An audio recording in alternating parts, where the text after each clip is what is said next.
Hola, buenas tardes. Vamos a leer Los Hermanos. Capítulo 7. La posición cristiana. La importante cuestión de la posición cristiana surge de natural de la que hemos estado considerando, el perdón de los pecados, a no ser que la conciencia esté purificada de todos los pecados. No podrá haber goce de la presencia divina. Este es el punto de separación entre los hermanos y sus críticos, y hace esto el umbral mismo del cristianismo. No debemos maravillarnos de que se considere a los primeros como en error, siendo que los segundos no comprenden su posición como cristianos, o más bien la posición cristiana. Se encuentra sobre un terreno distinto y contempla las cosas divinas desde puntos de vista diferentes. Los pensamientos de los críticos están formados y sus declaraciones gobernadas por la escuela particular de pensamiento teológico en el que han sido instruidos, mientras que los pensamientos y las declaraciones de los hermanos están gobernados solo por la Escritura. Naturalmente, los teólogos dirán que sus diferentes sistemas de teología son deducciones justas e imparciales de la Escritura y que están apoyadas por ella. Bien, supongamos que admitimos esto, pero ¿cuánto de la verdad de Dios queda fuera en estos cuerpos normalizados de doctrina? ¿A dónde iremos para encontrar la doctrina de la Iglesia de Dios como cuerpo y esposa de Cristo?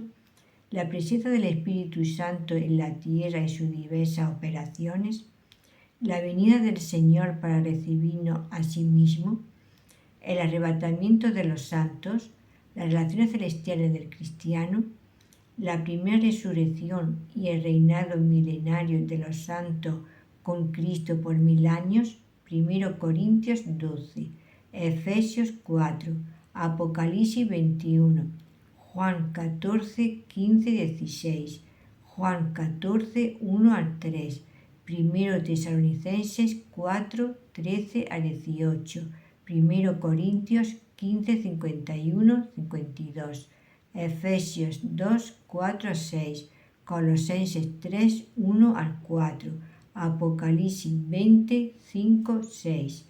Estas benditas y preciosas verdades son enseñadas en la Escritura de una manera llana y abundante, y caracteriza la enseñanza en los escritos de los hermanos. Pero, ¿en qué sistema de teología se van a encontrar? Sabemos que hay cristianos individuales que las diversas denominaciones mantienen y enseñan algunas de estas verdades, especialmente en los últimos años, pero nos estamos refiriendo a aquellos sistemas de doctrina que tienen la intención de conducir a los jóvenes en sus estudios y mediante los que son examinados antes de recibir su licencia, y por lo que serán juzgados si nunca después llegan a quedar sujetos a acciones disciplinarias. Deben predicar solo aquellas doctrinas que quedan dentro de los límites de su sistema, si no quieren que se les llame la atención. Así, podemos preguntar, ¿cómo pueden aquellos que han sido instruidos así y que siguen adhiriéndose a su sistema tener competencia para pesar en la balanza del santuario la verdad que compone estas enseñanzas, siendo que no las comprenden, sino que meramente las juzgan por medio de su propia teología? El testimonio de la Escritura. Veremos ahora qué tiene que decir la palabra de Dios tocante a la cuestión de la posición cristiana en relación con el perdón. El apóstol Juan dice en su primera epístola: este es el mensaje que hemos oído de él y os anunciamos: Dios es luz y no hay ninguna tinieblas en él. Si decimos que tenemos comunión con él y andamos en tinieblas, mentimos y no practicamos la verdad. Pero si andamos en luz, como él está en luz, tenemos comunión unos con otros, y la sangre de Jesucristo su Hijo nos limpia de todo pecado. 1 Juan 1, 5 a 7. En el versículo 7 tenemos los tres grandes rasgos de nuestra posición cristiana, contemplada como hombres que andan aquí abajo. Juan no está describiendo una clase especial entre los fieles, sino a todos los verdaderos cristianos, sea donde sea que se halle. Andamos en luz como Dios está en luz, donde todo pecado es juzgado según Él con quien estamos en comunión. Luego, algo de lo que el mundo nada sabe. Tenemos comunión unos con otros. Esto es, tenemos la misma naturaleza divina y el mismo Espíritu Santo habita en nosotros, de modo que ha de haber comunión. Esto lo podemos ver cada día y allí donde estemos. Cuando viajamos, puede ser, nos encontramos con un perfecto extraño. Cae una palabra, el bendito nombre de Cristo, o aquello que comunica al corazón el sentido de su gracia.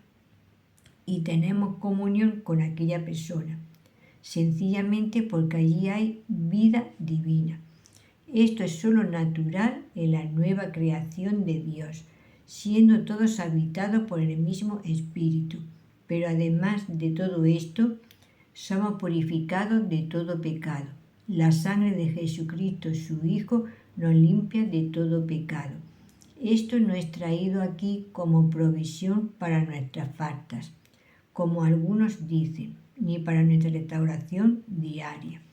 El apóstol está refiriéndose a la posición en la que el creyente es situado por la gracia de Dios desde el comienzo de su carrera cristiana y que permanece sin cambios en toda dicha carrera. Estamos en luz como Dios está en luz. Tenemos comunión unos con otros y somos limpiados por la sangre de Jesucristo. El poder siempre permanente de la sangre de Jesús que no conoce límite alguno. Estos son los tres grandes principios de la posición cristiana. Estamos en la presencia de Dios sin velo. Es algo real, un asunto de vida y andadura. No es lo mismo que andar según la luz, pero es en luz. Es decir, que esta andadura está ante la mirada de Dios, iluminada por la plena revelación de lo que Él es. No se trata de que no haya pecado en nosotros, sino que andando en luz, estando la voluntad y la conciencia en luz como Dios está en luz. Todo aquello que no se corresponde con ello es juzgado. Vivimos y andamos moralmente la conciencia de la presencia de Dios. Así, andamos en la luz. El gobierno moral de la voluntad es el mismo Dios, Dios conocido. Los pensamientos que inclina el corazón proceden de Él mismo y son formados por la revelación de Él mismo. El apóstol expone estas cosas de una manera abstracta, así dice: no puede pecar porque es nacido de Dios. 1 Juan 3:9. Y esto mantiene la regla normal de esta vida. Es su naturaleza, es la verdad en cuanto a que el hombre ha nacido de Dios. No podemos tener otra medida de ello. Cualquier otra sería falsa. No sigue de ello, que seamos siempre consecuentes, pero somos inconsecuentes si no estamos en este estado. Entonces no estamos andando según la naturaleza que poseemos.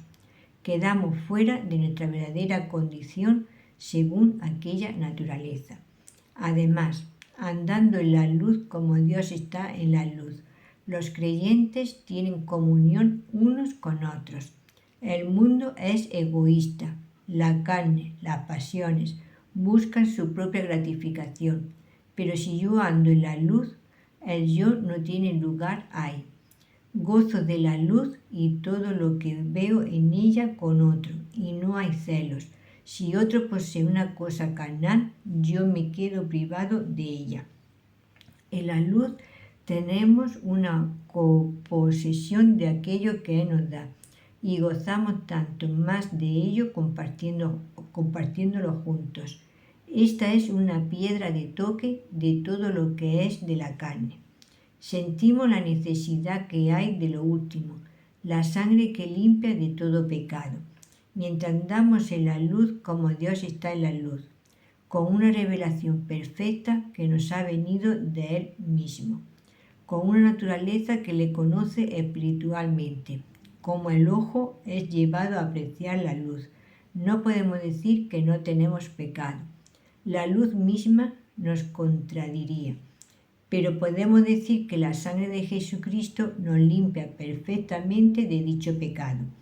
Aquello que conoce su lugar en asociación con Cristo resucitado de los muertos, saben que tiene vida eterna.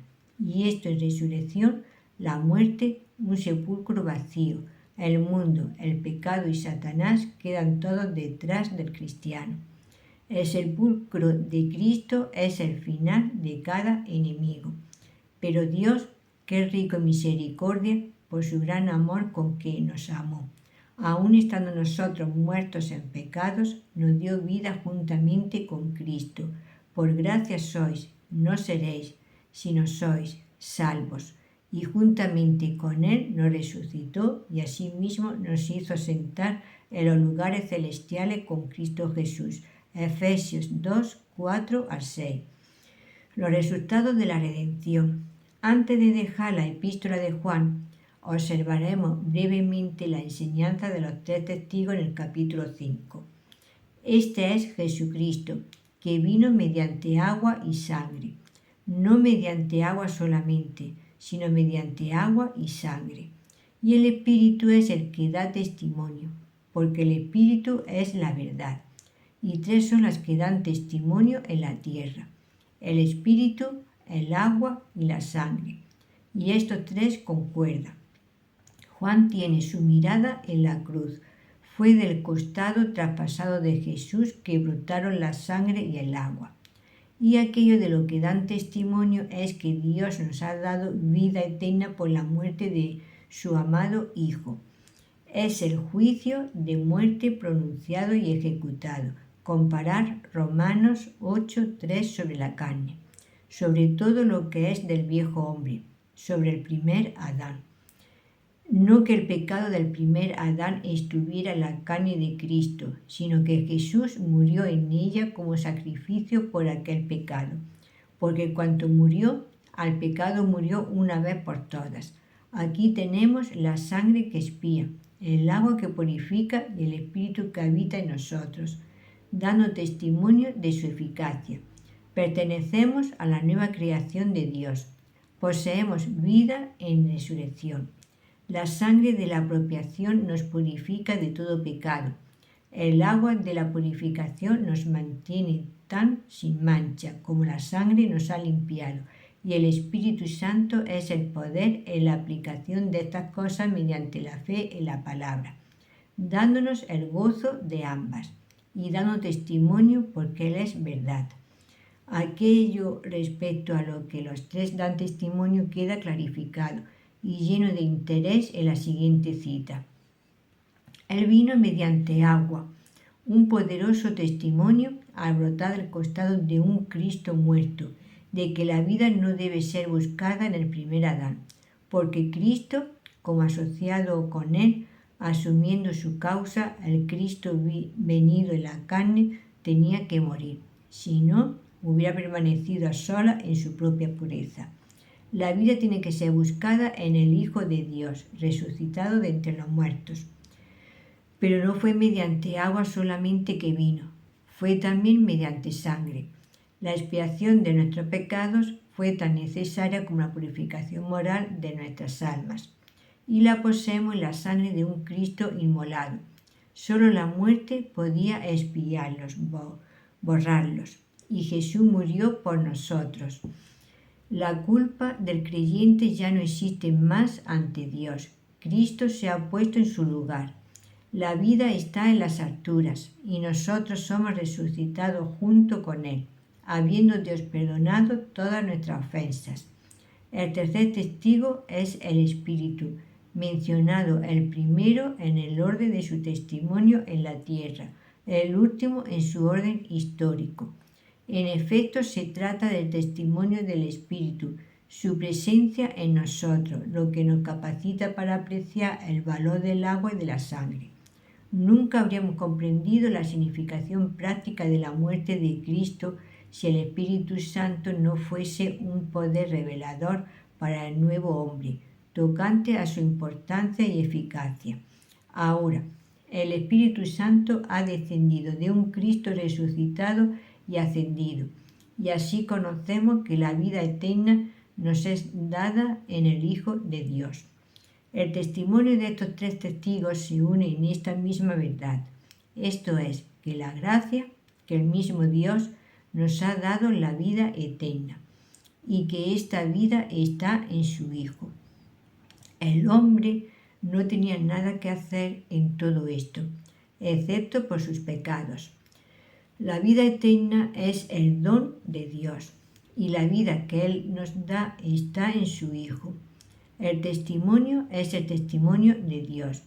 Qué bendito es tener un testimonio así, y esto de Dios mismo y en perfecta gracia. La verdadera base de la paz.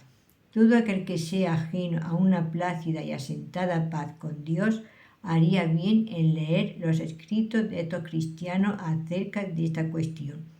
No da un sonido incierto.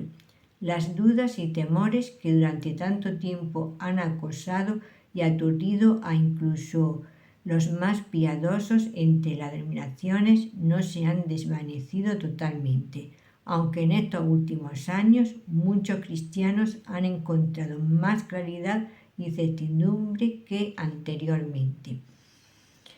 Se podrían dar muchos de los más ilustres nombres en eras pasadas, que se sintieron frecuentemente inquietos a lo largo de su vida, inseguros acerca de su perdón y aceptación. La verdadera paz era desconocida, pero la paz con Dios es la herencia de todos sus hijos, como legado dejado por Cristo a sus discípulos. La paz os dejo, mi paz os doy. Yo no la doy como el mundo la da. Juan 14, 27.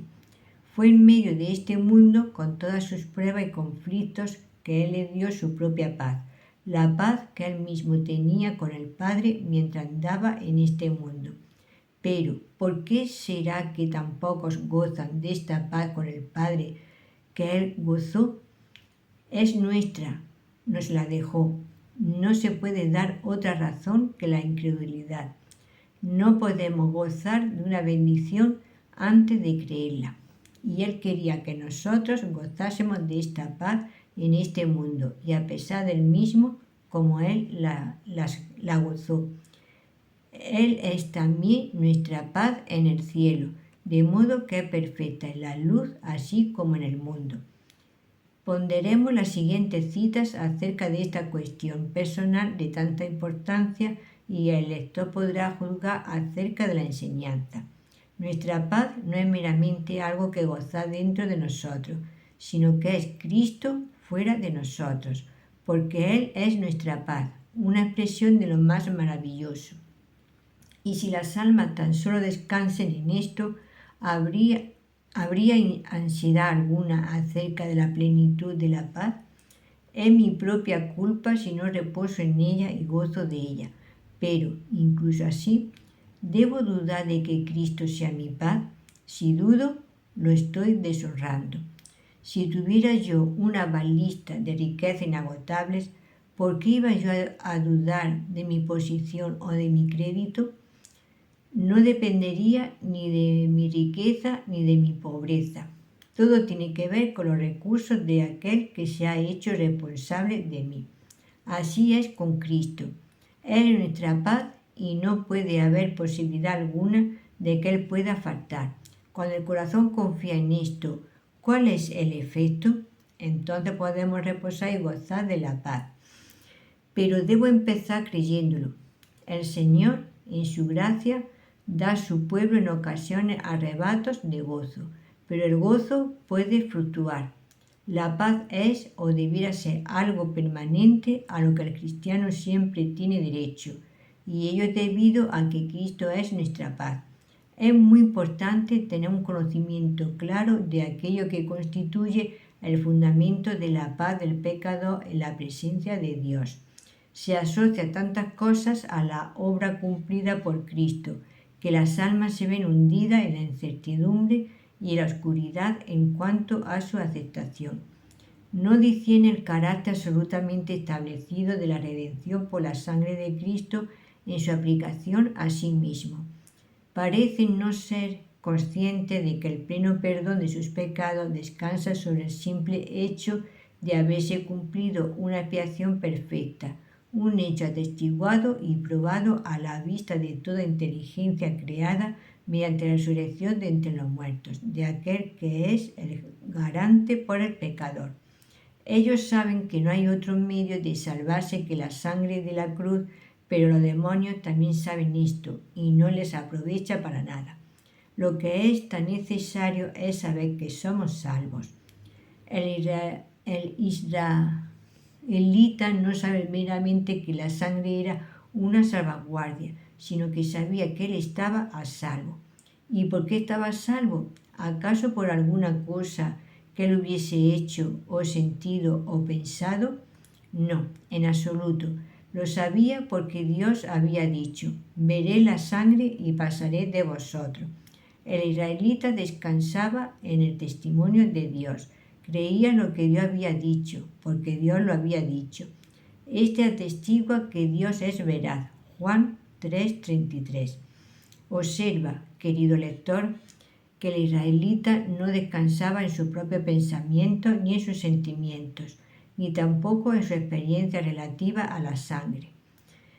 Esto habría sido descansar sobre un miserable fundamento de arena. Su pensamiento y sus sentimientos podían ser profundos o superficiales, pero profundos o superficiales nada tenían que ver con el fundamento de su paz. Dios no había dicho: cuando veáis la sangre y la estiméis como debe ser estimada, yo pasaré de vosotros. Esto habría bastado para hundir al israelita en una profunda desesperación en cuanto a sí mismo, puesto que es imposible para el espíritu humano apreciar en su justo valor la preciosa sangre del Cordero. Lo que le daba la paz era la certidumbre de que la mirada de Jehová reposaba sobre la sangre, y el israelita sabía que él la apreciaba en todo su valor. Veré la sangre. He aquí lo que tranquilizaba su corazón. La sangre estaba afuera, en el dintel de la puerta. El israelita que estaba dentro no podía verla, pero Dios sí la veía, y esto era plenamente suficiente. La aplicación de lo que precede a la paz del pecador es bien sencilla. Habiendo el Señor Jesús derramado su preciosa sangre en expiación perfecta por el pecado, Él ha llevado esta sangre a la presencia de Dios, y allí Él ha hecho la expresión, y el testimonio de Dios asegura al pecador que cree que todas las cosas han sido arregladas a su favor, y ello no por el aprecio que Él tiene de la sangre, sino por la sangre misma, por una sangre que tiene tan grande valor a los ojos de Dios, que a causa de esa sangre y de ella solamente puede perdonar con justicia todo pecado y recibir al pecador como perfectamente justo en Cristo. ¿Cómo podría gozar el hombre de una paz sólida si su paz dependiera de la estima que él hiciese de la sangre? La mayor apreciación que el espíritu humano puede hacer del valor de la sangre estará siempre infinitamente por debajo de su valor divino. Por lo tanto, si nuestra paz dependiese de nuestra justa apreciación de lo que esta sangre vale, jamás podríamos gozar de una paz firme y segura, y sería lo mismo que si la buscásemos por las obras de la ley. Romanos 9:32, Gálatas 2:16, 3:10. Es necesario que haya un fundamento de paz suficiente en la sangre sola, porque de otra manera jamás tendríamos paz. Mezclar con esa sangre el valor que nosotros le concedemos es derribar todo el edificio del cristianismo de una manera tan efectiva como si condujéramos al pecador al pie del monte de Sinaí y lo pusiéramos bajo el pacto de las obras. O bien el sacrificio de Cristo es suficiente, o bien no lo es. Y si lo es, ¿por qué esas dudas y temores? Con las palabras de nuestros labios declaramos que la obra está cumplida, pero la duda y los temores del corazón dicen que no lo está. Todos aquellos que dudan de su perdón perfecto y eterno niegan, por lo que a ellos se refiere, el cumplimiento y la perfección del sacrificio de Cristo. Hay un gran número de personas que retrocederían ante la idea de poner en duda, abierta y deliberadamente, la eficacia del sacrificio de Cristo, y ellos, no obstante, no gozan de una paz segura. Estas personas dicen estar plenamente convencidas de que la sangre de Cristo es perfectamente suficiente, si solo pudiesen estar ciertas de tener parte en esa sangre, si solo tuviese la fe genuina. Hay muchas preciosas almas en esta triste condición. Se ocupan más de su fe y de su sentimiento que de la sangre de Cristo y de la palabra de Dios. En otras palabras, miran dentro de ellas mismas en lugar de mirar afuera, a Cristo. Esto no es fe y, por consiguiente, carecen de paz. El israelita, dentro del dintel rociado con la sangre, podría enseñar a esa alma una lección muy oportuna. A él no le salvaba el valor que concediese a la sangre, sino simplemente la sangre misma. Sin duda, él apreciaba la sangre a su manera, como es seguro también que pensaría en ella. Pero Dios no había dicho: cuando veré el aprecio que hacéis de la sangre, pasaré de vosotros, sino: veré la sangre y pasaré de vosotros. La sangre, con todo su valor y su divina eficacia, había sido puesta delante de Israel. Y si el pueblo hubiese querido poner algo más al lado de ella, aunque solo hubiese sido un pedazo de pan sin levadura, para fortalecer el fundamento de su seguridad, habría hecho a Dios mentiroso y negado la suficiencia perfecta de su remedio. Nuestra natural inclinación es la de buscar en nosotros, en nuestras cosas, algo que pueda constituir, junto con la sangre de Cristo, el fundamento de nuestra paz.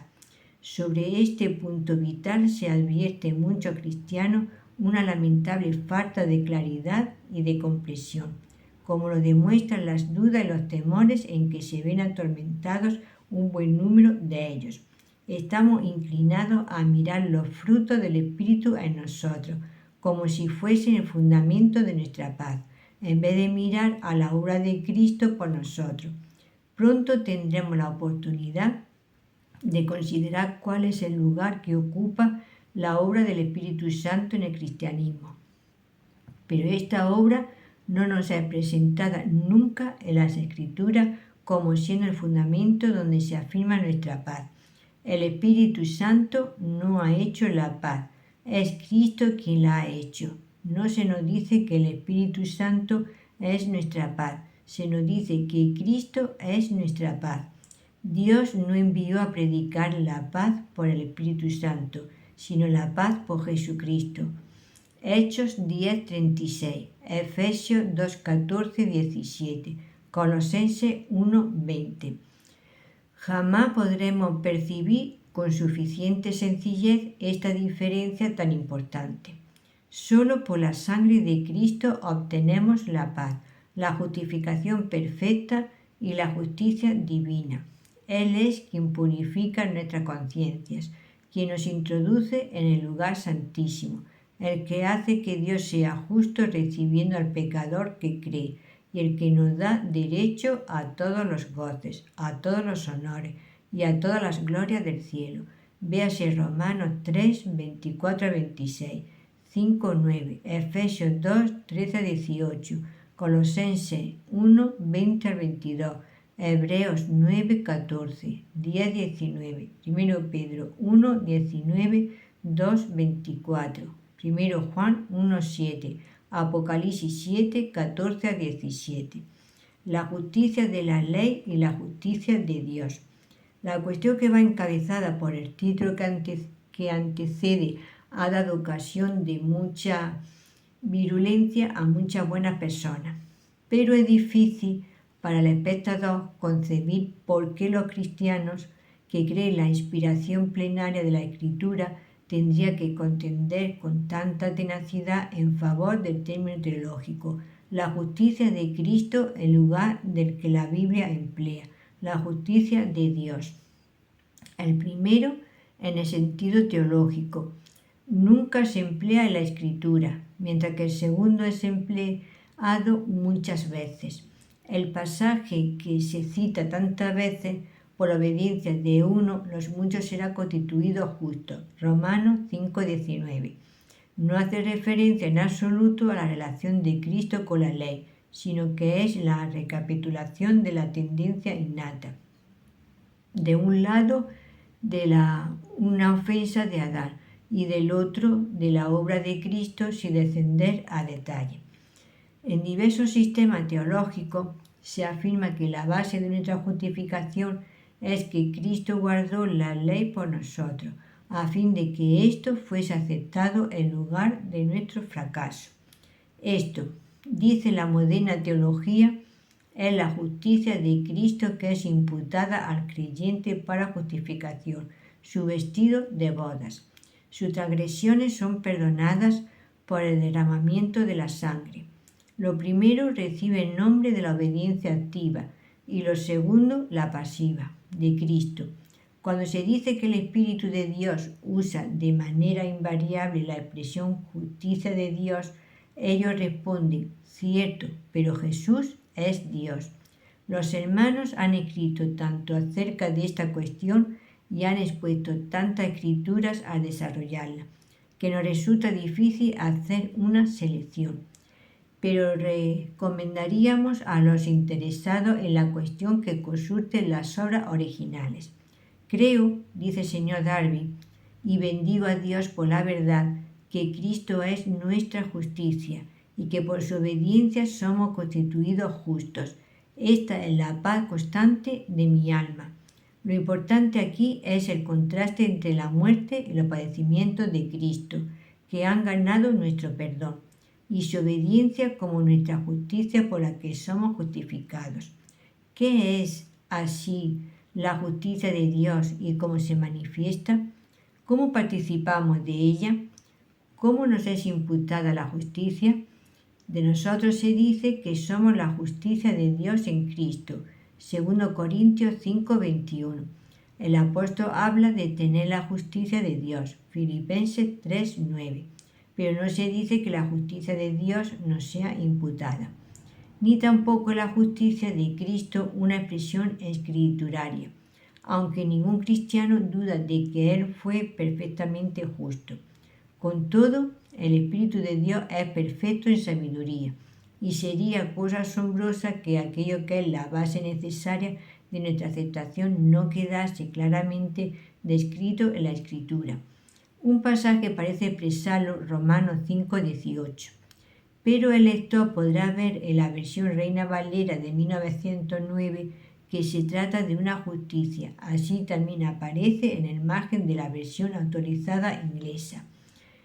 No puede caber duda alguna de que esta es la verdadera traducción, pero la expresión la justicia de Dios se usa tantas veces que no es necesario citar los pasajes.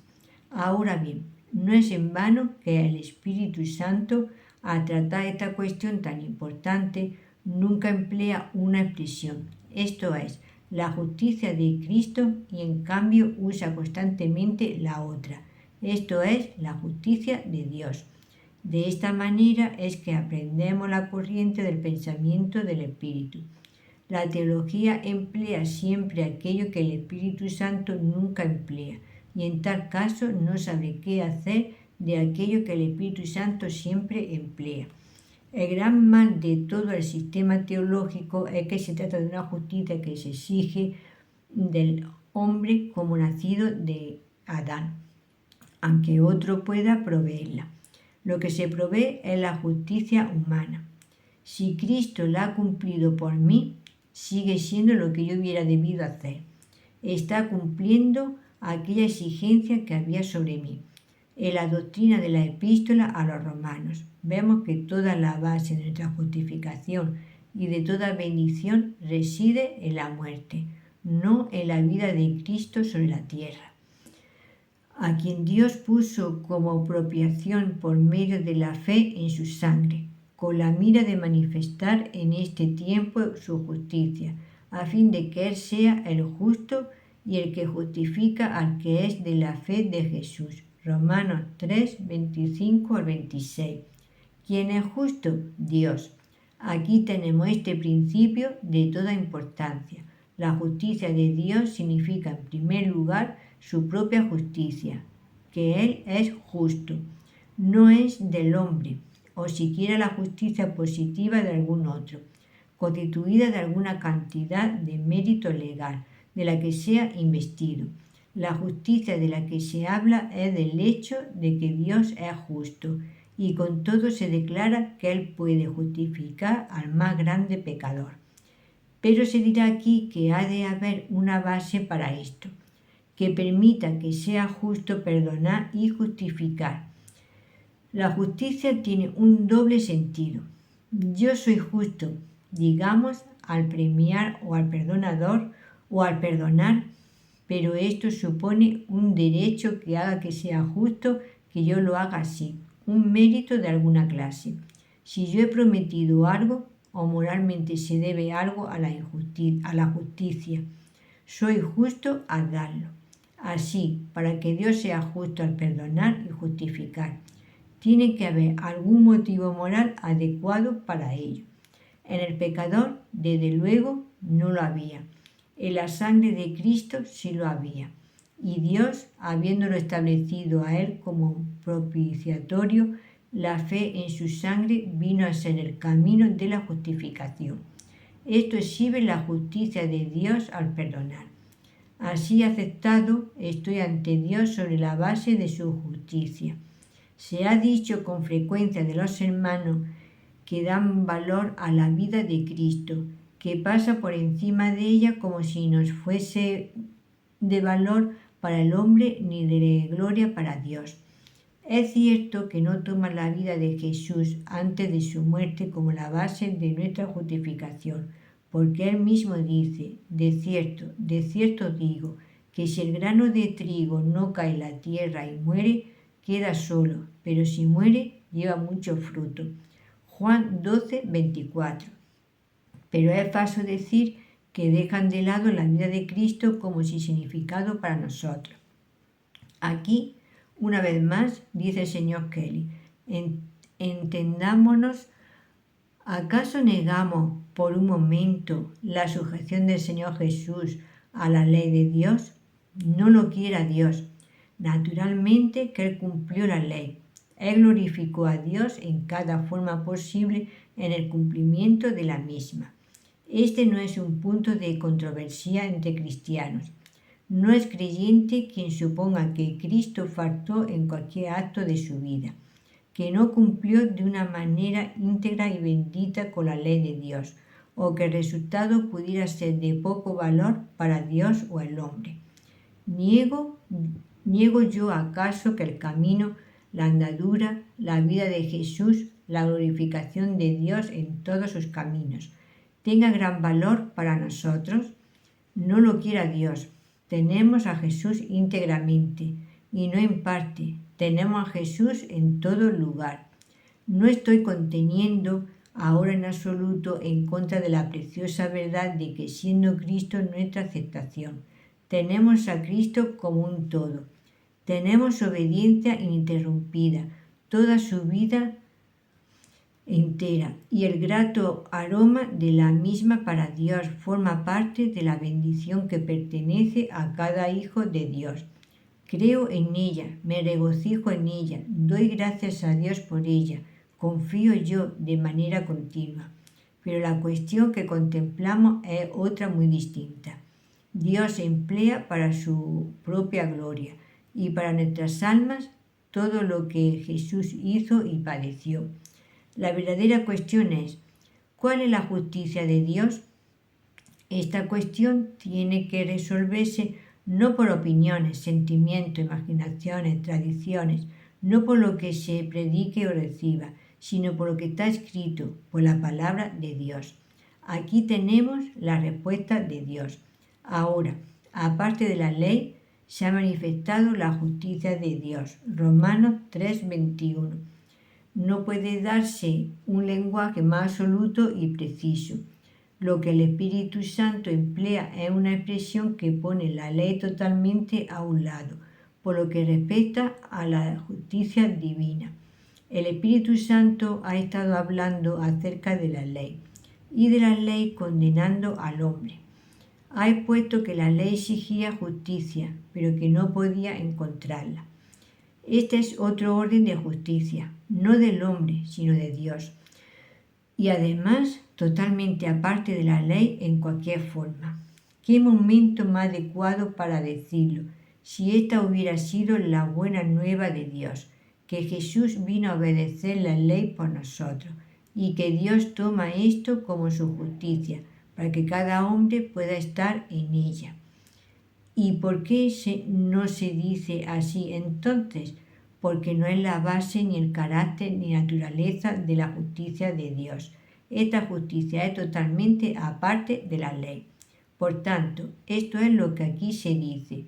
Pero ahora, aparte de la ley, se ha manifestado la justicia de Dios, testificada por la ley y por los profetas. Observemos la gran exactitud del lenguaje. La ley y los profetas no manifestaron la justicia de Dios. Sin embargo, la ley de varias maneras señalaba a otra clase de justicia que iba a venir. Los profetas la expusieron aún de manera más clara, por lo que el lenguaje respecta. La ley dio tipos. Los profetas asumieron que la justicia de Jehová iba a venir. Pero ahora el Evangelio nos manifiesta que ha venido la justicia divina. Es una realidad revelada. La redención es el justo fundamento. La sangre de Cristo merece de parte de Dios que el creyente sea justificado, y Dios mismo es justo al justificarlo. No es la justicia de Dios aparte de Jesús, es la justicia de Dios aparte de la ley. Él ha establecido a Cristo como propiciatorio. Cristo llegó a ser el verdadero propiciatorio.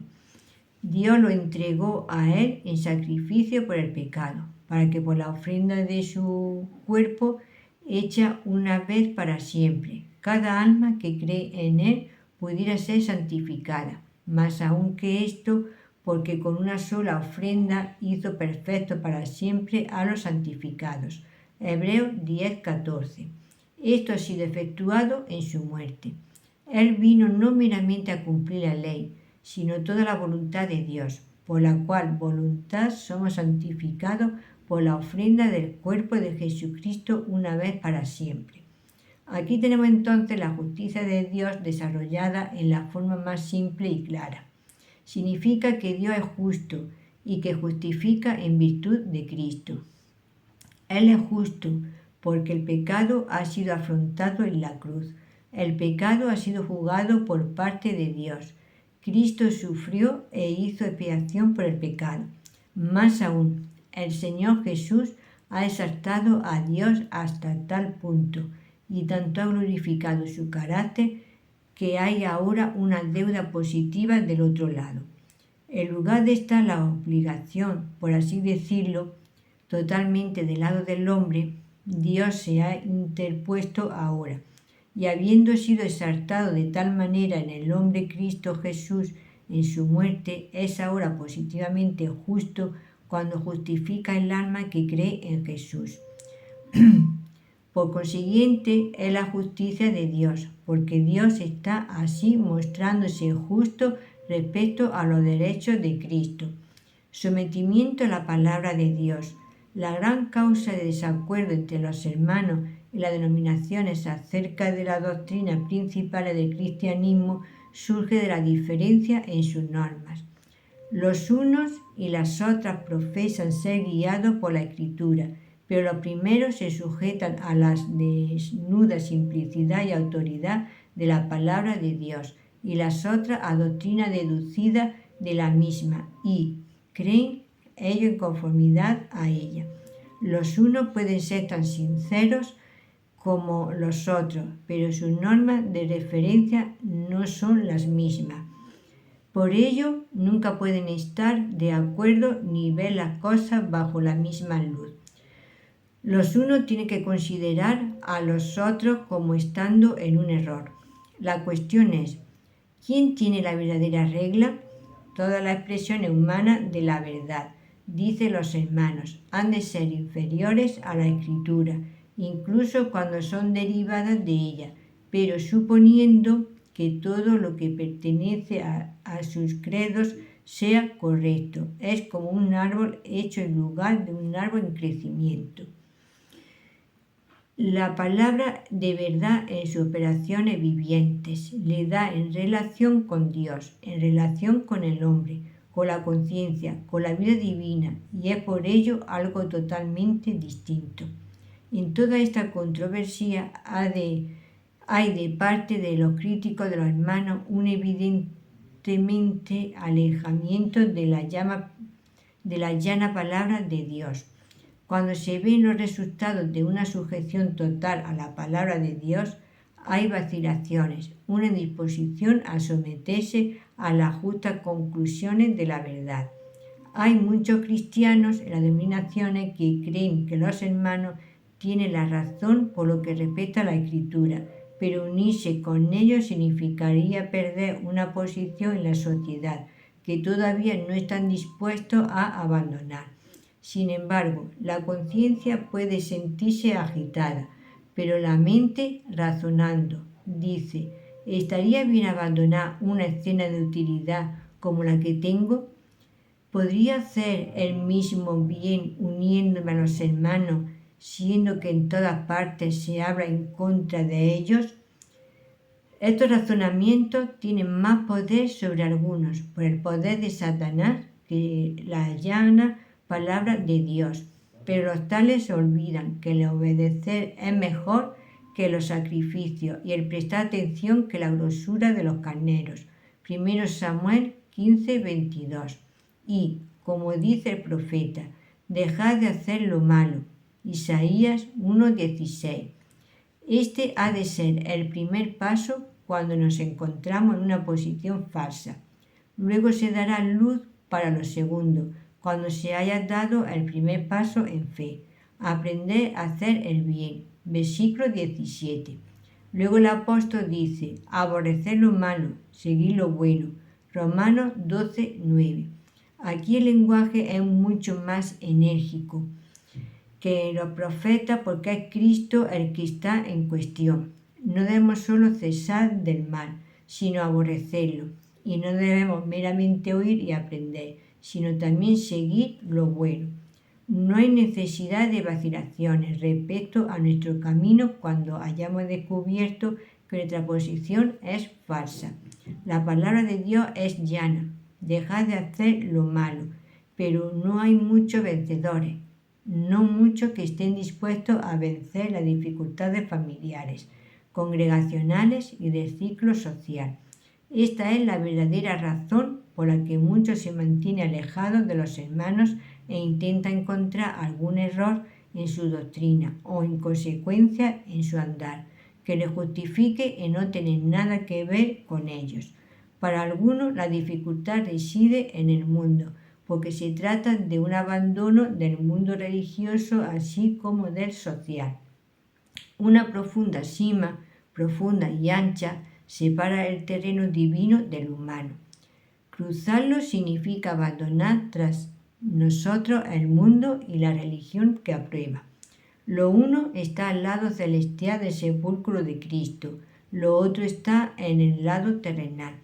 Y excepto que se tome el paso en el poder de una fe que cuenta con el Dios vivo, nunca se tomaría.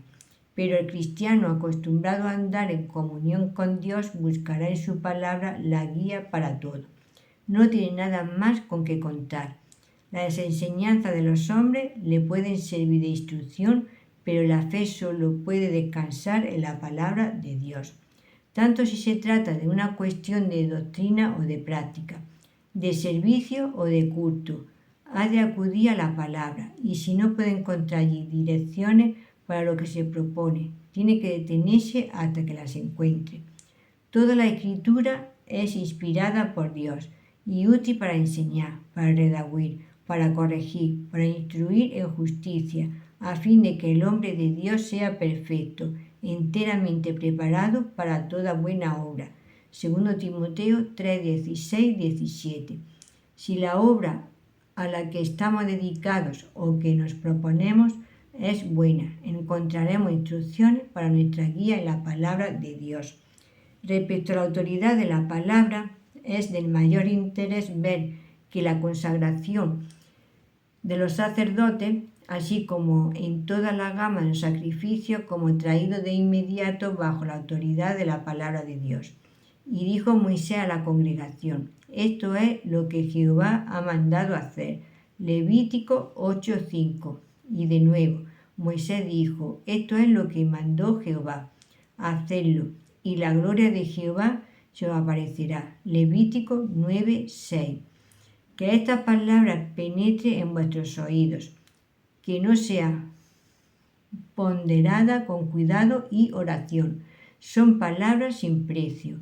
Esto es lo que mandó Jehová. No dice: esto es lo conveniente, razonable o apropiado. Tampoco dice: esto es lo que ha sido dispuesto por la voz de los padres, el decreto de los ancianos o la opinión de los doctores. Moisés no sabía nada de esta fuente de autoridad. Para él había una santa, exaltada y suprema fuente de autoridad, y era la palabra de Jehová. Y él quería llevar a cada miembro de la congregación a un contacto directo con aquella fuente bendita. Esto daba certidumbre al corazón y estabilidad a todos los pensamientos. No quedaba lugar para la tradición con su incierto sonido, ni para el hombre con su dudosa controversia. Todo estaba claro, era concluyente y lleno de autoridad. Jehová había hablado, y todo lo que era necesario era oír lo que él había dicho y obedecerlo. Ni la tradición ni la conveniencia tienen lugar alguno en el corazón de aquel que ha aprendido a apreciar, a reverenciar y a obedecer la palabra de Dios. ¿Y cuál iba a ser el resultado de esta estricta adhesión a la palabra de Dios? Ciertamente que un resultado verdaderamente bendito. La gloria de Jehová se aparecerá. Si la palabra hubiera sido desechada, la gloria no habría aparecido. Las dos cosas estaban íntimamente relacionadas. La más ligera desviación del "así ha dicho Jehová" habría impedido que los rayos de la divina gloria se apareciese a la congregación de Israel. Si se hubiera dado la introducción de un solo rito o ceremonia no mandado por la palabra, o si se hubiera dado la omisión de nada que la palabra mandase, Jehová no hubiera manifestado su gloria. Él no podía sancionar con la gloria de su presencia el descuido ni el rechazo de su palabra. Él puede sobrellevar la ignorancia y la flaqueza, pero no puede dar aprobación al descuido ni a la desobediencia. O que esto se considerase más solemnemente en este tiempo de tradición y de conveniencia. Yo querría, con el afecto más fervoroso y con el profundo sentimiento de responsabilidad personal ante mi lector, exhortarle a que diese diligente atención a la importancia de una estrecha, casi he dicho que severa, adhesión y reverente sujeción a la palabra de Dios, que todo lo juzgue por esta regla y rechace todo lo que no llegue a su altura, que pese todo en esta balanza y que eche a un lado todo lo que no llegue a todo su peso, que todo lo mida por esta regla y rechace toda desviación. Si tan solo pudiera ser el medio de despertar a un alma al sentido justo del lugar que le pertenece a la palabra de Dios, sentiría que no he escrito mi libro por nada o en vano. Lector, detente y hazte la presencia del escudriñador de los corazones esta llana y aguzada pregunta: ¿estoy autorizando con mi presencia o adoptando con mi práctica ningún apartamiento o descuido de la palabra de Dios?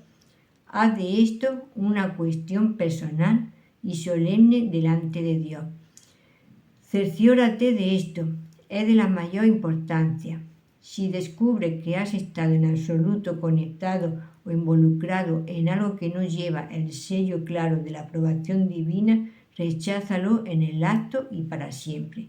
Sí, recházalo, aunque vaya revestido de los imponentes ropajes de la antigüedad, aunque esté acreditado por la voz de la tradición y aunque presente el más poderoso argumento de la conveniencia. Si no puedes decir con referencia a todo aquello con que está relacionado, esto es lo que el Señor ha mandado. Entonces échalo de ti sin vacilaciones, apártate de ello para siempre.